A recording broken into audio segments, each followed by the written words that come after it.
우리는 월요일부터 금요일까지 매일 아침에 오늘의 말씀 묵상 본문을요 교회 카톡방에 올려놓고 함께 읽어받고 있습니다. 오늘의 중보 기도 제목도 매일 5개씩 올리는데 그 첫 번째 기도 제목은요 그 전 주일에 나눴던 말씀에서 나온 기도 제목이었죠.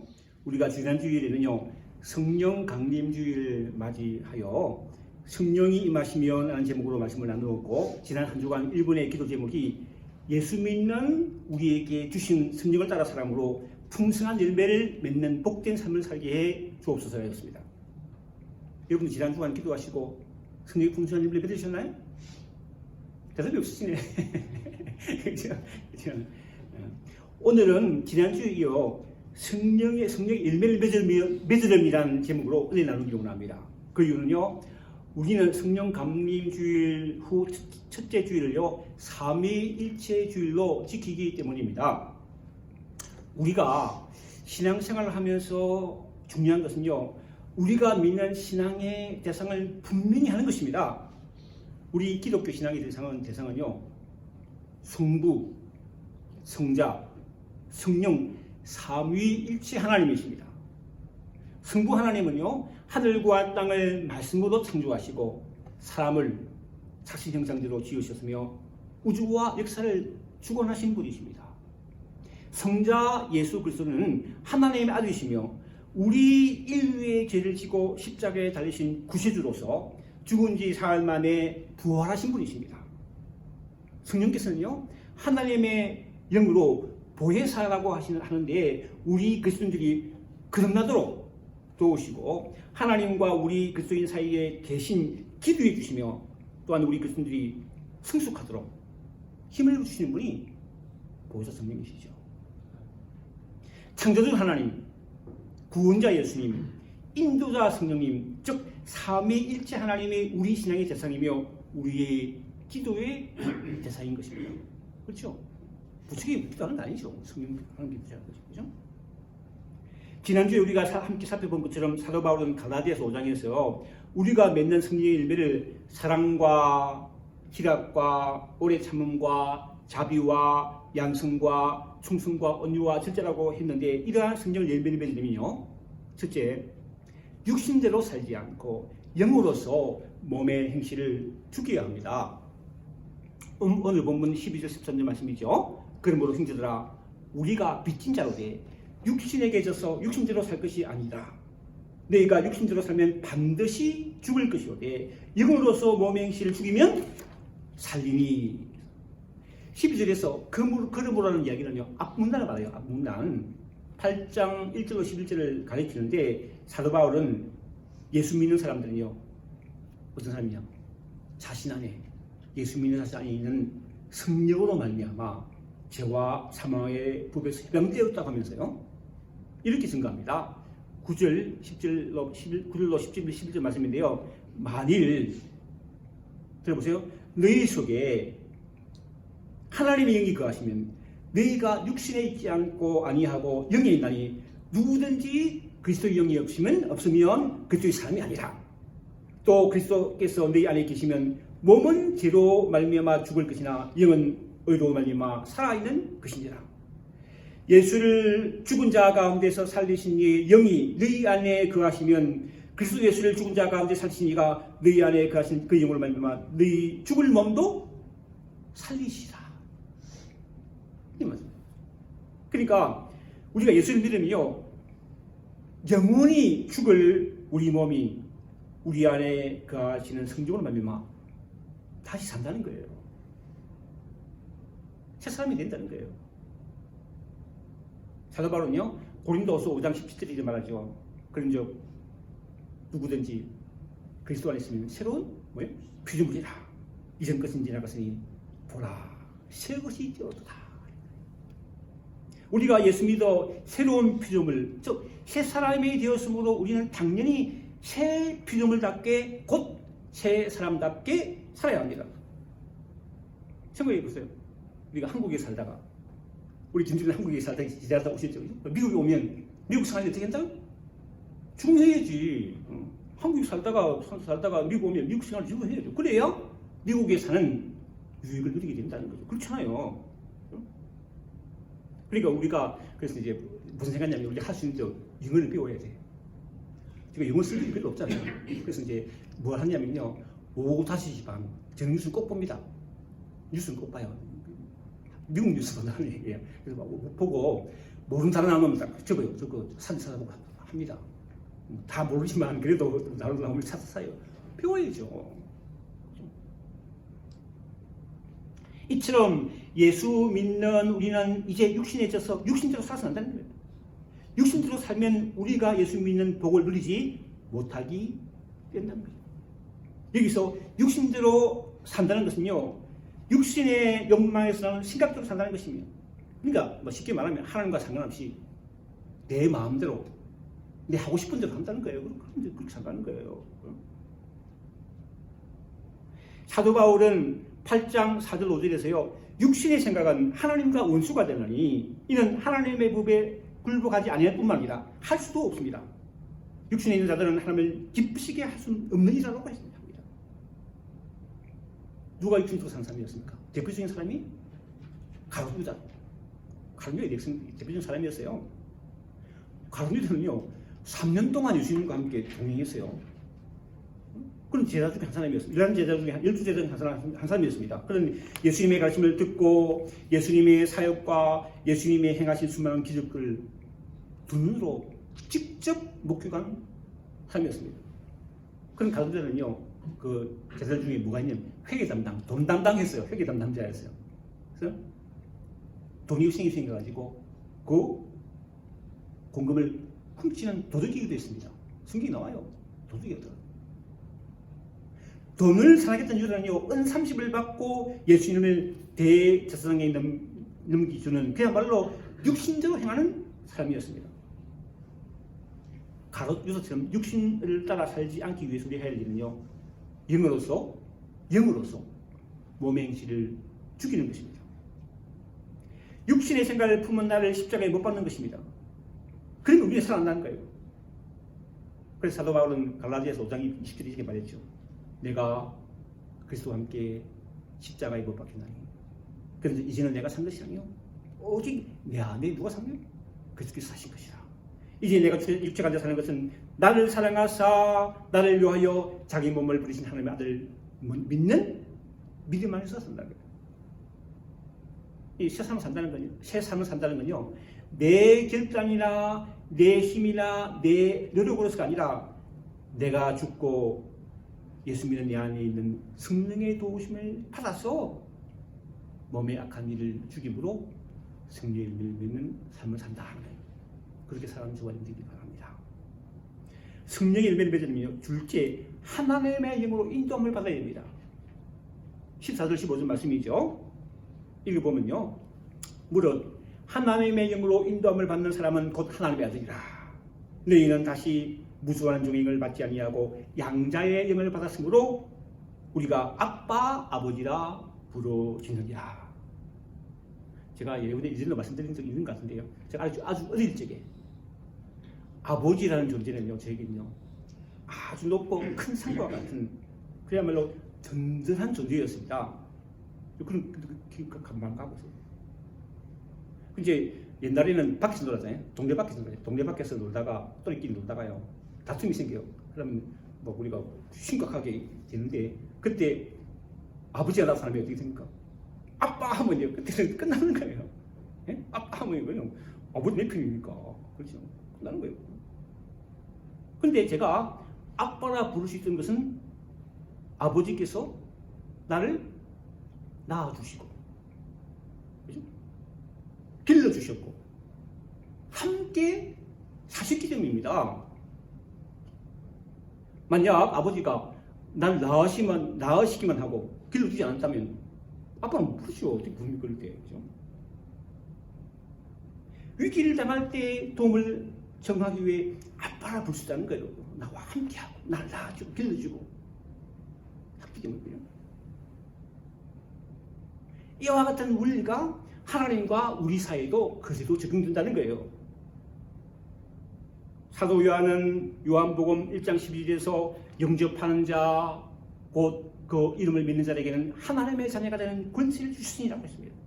그럼 우리는 예수를 영접하고 믿음으로 하나님의 자녀가 되는 특권을 받은 자인 것입니다. 가끔씩 이제 뉴스에 보면 이제 어떤 나라의 대통령 자녀들이 딱 나오는데 보면 대통령 자녀들도 호의해 주더라고.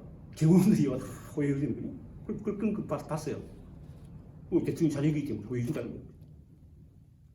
이처럼 우리는 예수 믿어 하나님과 딸이 되어 하나님의 아들과 딸이 되어서 하나님이 보내신 누구의 호의를 받는다고?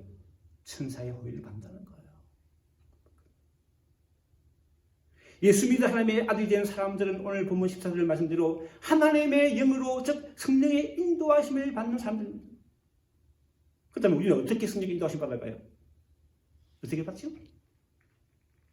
간단합니다. 성령 따라가면 됩니다. 성령 따라가면 됩니다.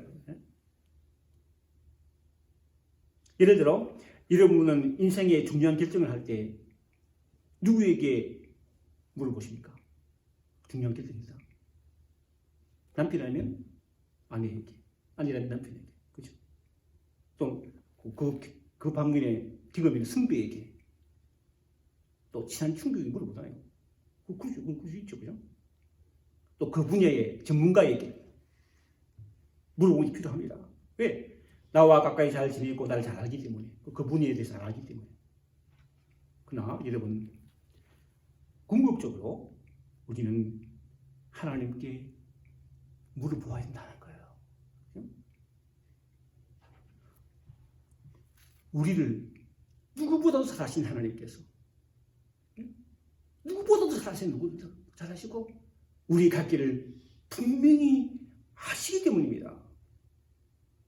그죠? 우리 잘 모르잖아요. 하나님 나를 잘하시고 갈 길 아신다는 거예요. 이사야 선지자는 이렇게 증거합니다. 이사야서 58장 11절 여호와가 너를 항상 인도하여 메마른 곳에서도 내 영혼을 만족하게 하며 내 뼈를 견고하게 하리니 너는 물된 동상 같겠고 물이 끊어지지 않은 샘과 될 것이라. 하나님의 사람 다윗도 이렇게 고백합니다. 시편 32편 8절 말씀인데요. 내가 내 갈 길을 가르쳐 보이고 너를 주목하여 훈계하리로다. 고라다스들이 고백하더라고요. 시편 48편 14절 말씀인데요. 이 하나님은 영원히 우리 하나님이시니 그가 우리를 언제까지?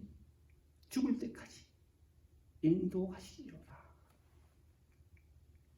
예수 믿는 우리가 받은 성령으로 하나님을 아빠 아버지라 부르며 하나님의 인도하심을 받아서 성령의 풍성한 일들을 누리며 살아가는 저와 여러분 되기를 주님의 축원합니다.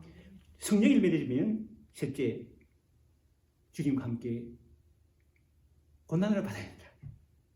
16절, 17절 말씀이죠. 성령의 신이 우리의 영과 더불어 우리가 하나님의 자녀인 것을 증언하시나니 자녀이면 또한 상속자, 곧 하나님의 상속자요. 우리가 그와 함께 영광을 받기 위해 고난도 함께 받아야 할 것입니다. 우리가 기도할 때 하나님을 뭐라 부르죠? 아버지라 부르죠. 하나님 아버지라 부르죠. 그죠?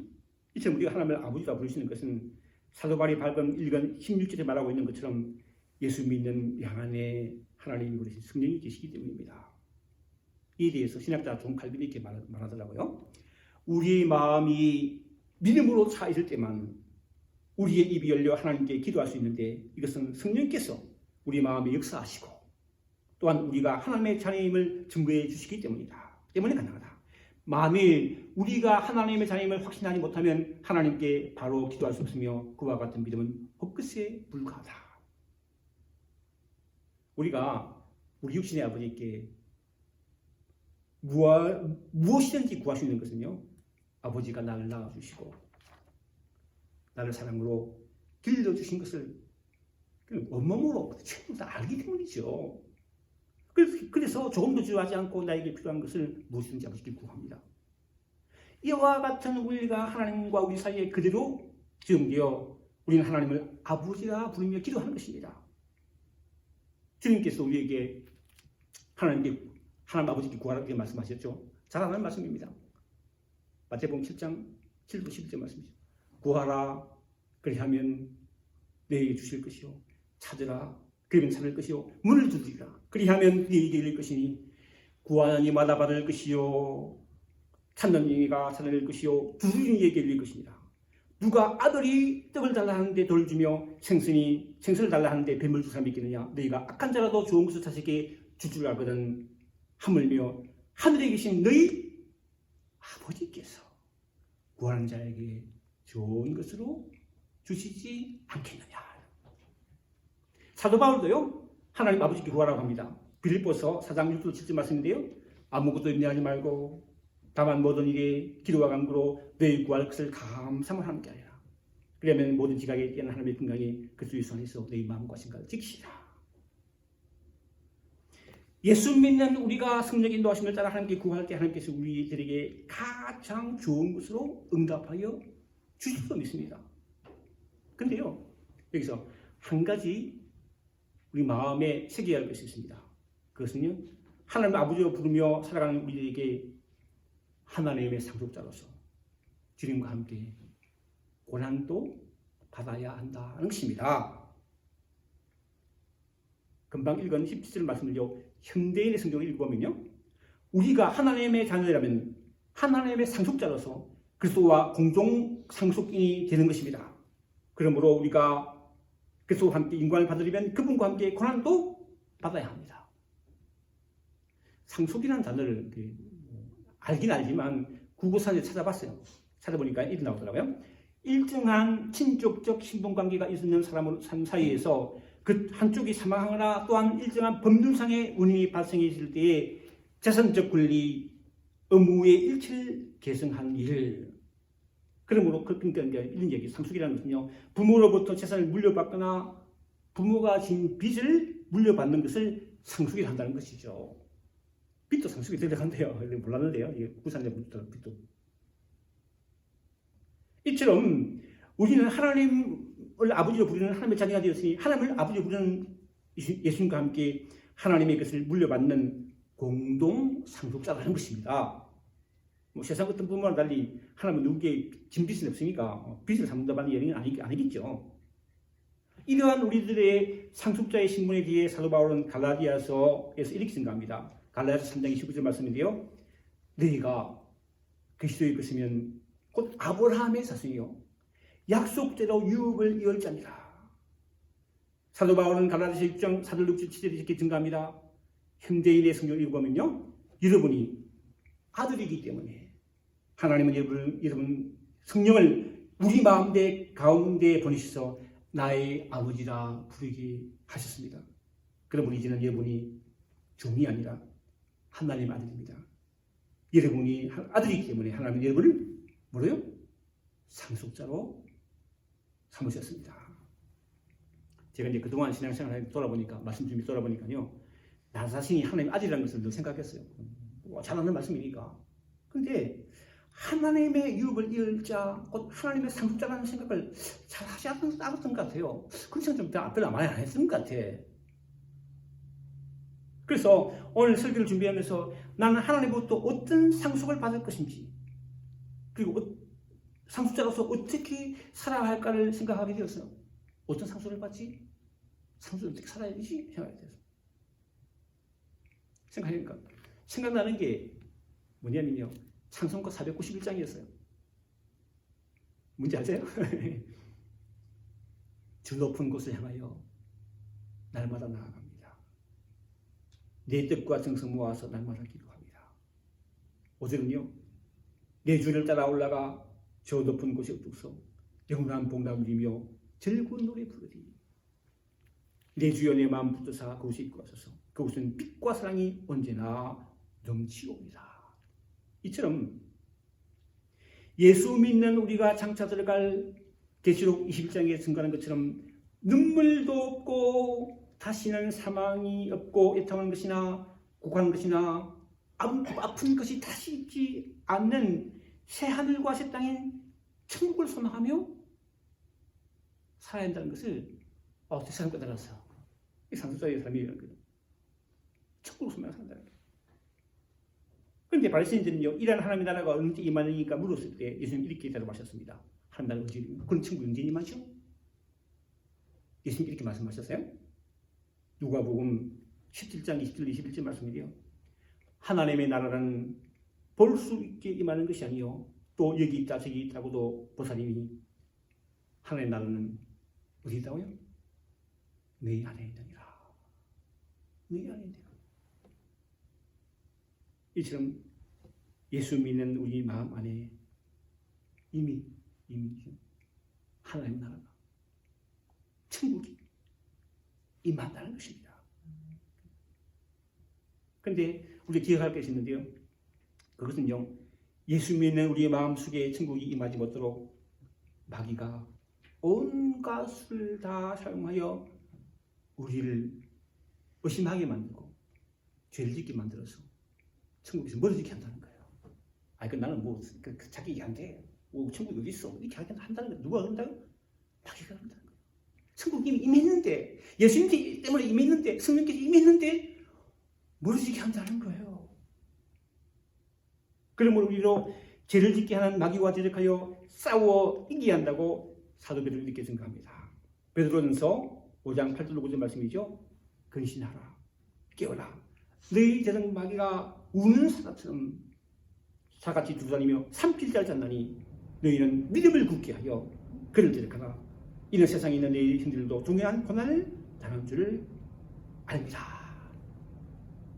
이 구절을 묵상하다가 인터넷에 이런 글을 보았어요. 인터넷에 보니까 나오더라고요. 고난 없는 영광은 없습니다. 아무리 생활이 궁핍하다 해도 여유 있는 표정을 짓는 사람은 행복한 사람입니다. 누가 나를 수습하게 해도 그동안 나에게 그가 베풀어 주었던 고마움을 생각하는 사람은 행복한 사람입니다. 밥을 먹다가 돌이 씹혀도 돌보다는 밥이 많다고 웃는 사람은 행복한 사람입니다. 내가 막 웃었어요, 이제. 그렇죠? 주말에 보면 TV에 운동기계를 잘해요. 저는 전망 잘 안 보는데 운동기계는 가끔 봅니다. 럭비, 풋볼 같은 것도 보고 축구도 하고 그렇죠? 보는데 경기 중 어떤 선수가 득점하면요 본인뿐만 아니라 같이 팀 동료도 기뻐하더라고요. 와, 하이파이하고 난리 난다고요. 그렇죠? 서로 축하합니다. 그런데 그렇게 기뻐하고 축하하는 이유는요, 자신들이 참여한 그 경기를 위해 그야말로 비싼 권리를 훈련했기 때문입니다. 그렇게 기뻐하죠. 훈련도 안 하고 그냥 경도 쓰면 그런 것도 안 하지만 힘들게 훈련해서 한 득점했으니까 본인뿐만 아니라 동료들 다 기뻐한다는 거예요. 그냥 한마디로 고난 없는 영광은 없다는 것이며 우리 신앙은 또 마찬가지라는 거예요. 우리 신앙은 어려움이 있습니다. 어려움이 있죠. 여러 가지 어려움이 있죠. 그 고난을 믿음으로 잘 감당할 때 영광을 체험한다. 천국임을 체험한다는 거예요. 하나님의 상수가 되기 위해 고난 당기 받아야 한다고 주님께서 제자에게 이렇게 말씀하십니다. 마태복음 16장 24절 말씀이죠. 누구든지 나를 따라오려거든 자기를 부인하고 자기 십자가를 지고 나를 따를 것입니다. 그렇습니다. 나를 부인하고 내 십자가를 지고 주님 따라가는 고난을 믿음으로 잘 감당하고 이 땅에서 성령의 풍성한 열매를 맺으며 하나님 나를 내 마음속에 우리 가정에 우리 공동체에 체험하며 살아가는 저와 여러분 되시기를 주님으로 축원합니다.